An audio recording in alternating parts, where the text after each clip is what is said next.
Hello, 5 years after the start of a war many said was all about oil, Iraq is opening up its oil fields and foreign companies are lining up to cash in. 6 oil fields will be open to short and long-term international contracts. However, the Iraqi government appears set on keeping the oil production and profit for Iraqis. And why wouldn't they? As if to underline the point, crude oil surged on Monday to another new record of $143 a barrel. Nicole Johnston has more. Iraq's oil fields now available to foreign companies who want to stake their claim. But the government isn't giving away the profits. So far, they're only offering service and consultancy contracts.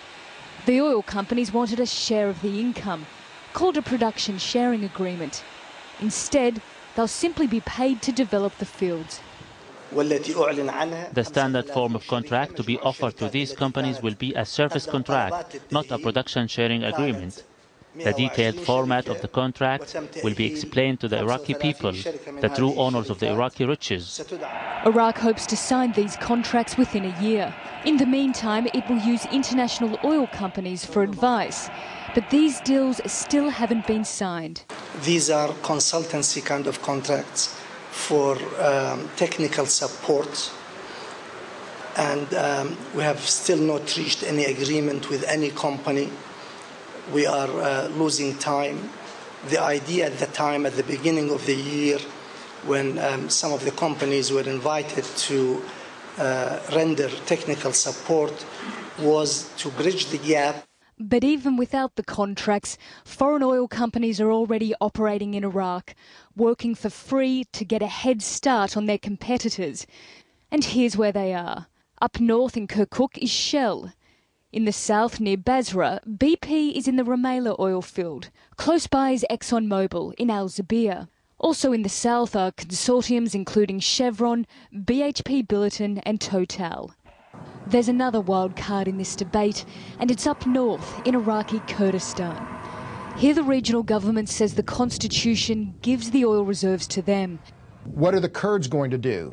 Because they've already signed 15 different contracts, at least 15 different contracts with 20 different companies from 12 different countries. So will the Kurds abide by whatever oil law is passed in Baghdad, I think remains to be seen. The federal government says these contracts are illegal.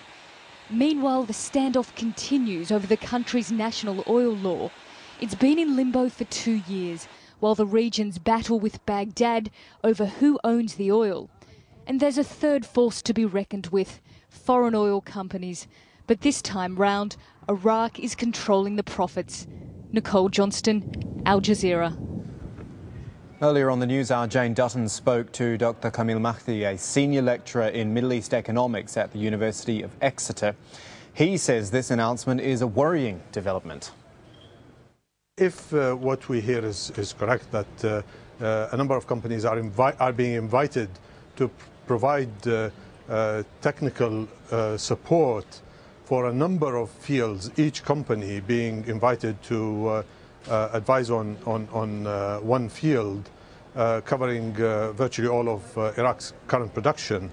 This really smacks not of technical service agreements, as the minister says, but really of management service agreements.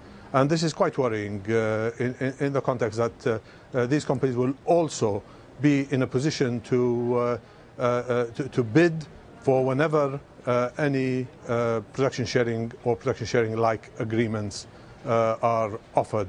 So as far as you're concerned, the deal is already done. These oil companies have already been invited in, and this is just words to try and appease the Iraqi population, possibly? Well, there's been so many rumors, and there clearly are a number of companies invited to advise on a number of fields, and that is worrying. It's a different matter when you invite not a major oil company, an integrated oil company, but a service company to provide a specific service in a specific field. But what we have here is wholesale invitations of the majors, the oil majors, the ones who enjoyed the fruits of Iraqi oil for 50 years and presented nothing to the Iraqi people. Let's look at some other news. Pressure is mounting on Robert Mugabe after a one-man election in Zimbabwe that much of the world has condemned as a farce. The Prime Minister of Kenya is calling on the African Union to suspend him. Raila Odinga says the AU should neither accept nor entertain Mugabe till he holds free and fair elections. And a US-drafted resolution is calling for the UN Security Council to impose an arms embargo on Zimbabwe and freeze the assets of specific individuals and companies.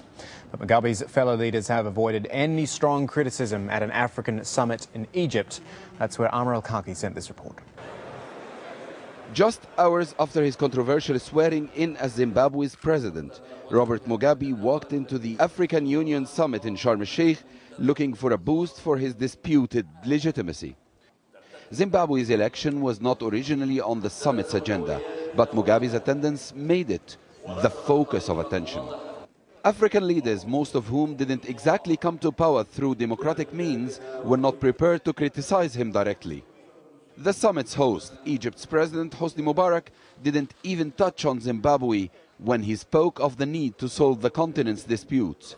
The strongest African voice on the issue came from the AU Commissioner, John Ping, though he stood short of criticizing Zimbabwe's elections. Africa must fully shoulder its responsibilities and do everything in its power to help Zimbabwe parties to work together so as to overcome current challenges.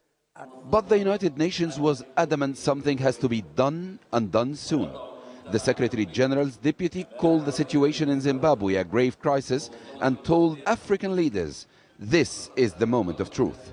This is the single greatest challenge to regional stability in Southern Africa, not only because of its terrible humanitarian and security consequences, but also because of the dangerous political precedent it sets.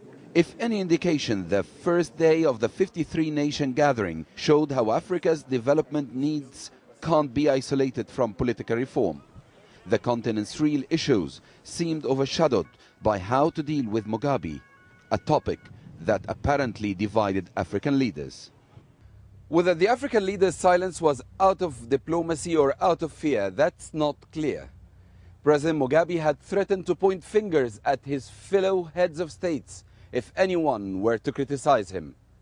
And off the record, some officials have gone as far as saying many leaders hoped that he wouldn't have shown up in the first place. Amr El-Kaki, Al Jazeera, Sharm el-Sheikh. Well, Pakistan says it was after gunmen, but a group of people in the Khyber region say their friends and family were innocent victims of a military operation.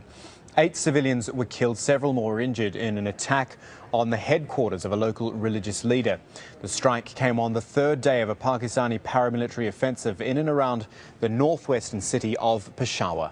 Sahel Rahman has more.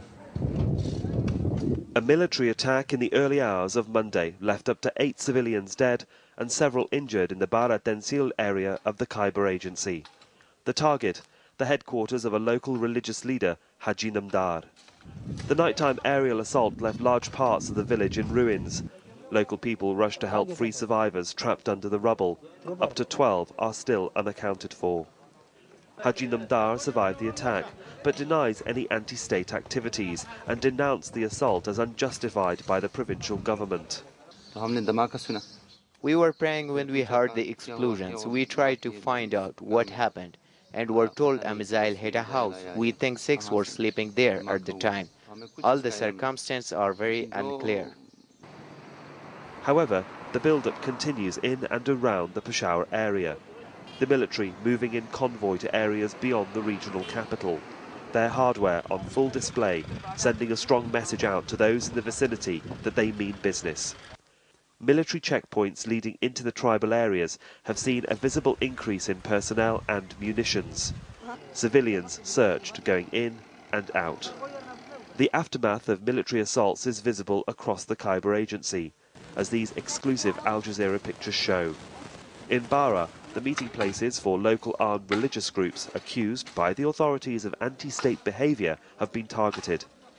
All that's left is the rubble and the speakers that once called the faithful to prayer or to listen to speeches being made on banned radio stations. This simple concrete wall is all that separates the perimeter of Peshawar from the Bara district. The men here carry weapons and see that as their right in an area that has a reputation for being lawless.